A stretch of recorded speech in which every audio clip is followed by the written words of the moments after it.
বুদ্ধগয়ার পরিক্রমায় আমরা এই সময় এসে পৌঁছেছি সুজাতাগড়ে। এখানে লেখা আছে,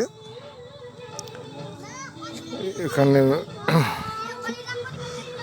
সুজাতা এখানে অফার করেছিলেন মিল্ক রাইস, অর্থাৎ পায়েস অফার করেছিলেন ভগবান বুদ্ধকে, সেটাই সুজাতাগড়।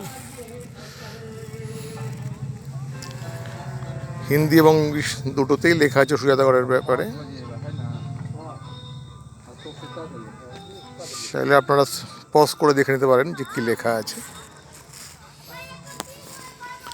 1984 এটা প্রথমে খনন করা হয়েছিল, কিন্তু পুরোটা হয়নি।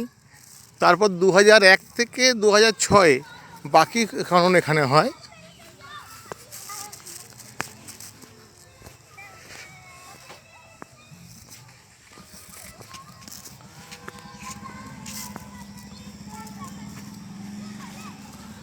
এই হচ্ছে সুজাতাগড়।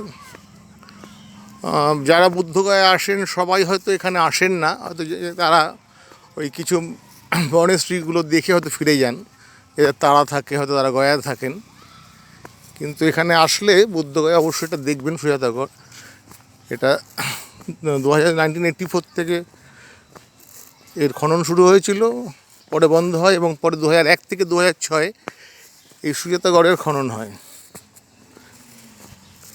ভগবান বুদ্ধের সম্পর্কিত জায়গা, বুদ্ধিস্টদের কাছে অবশ্যই এই জায়গার গুরুত্ব অনেক।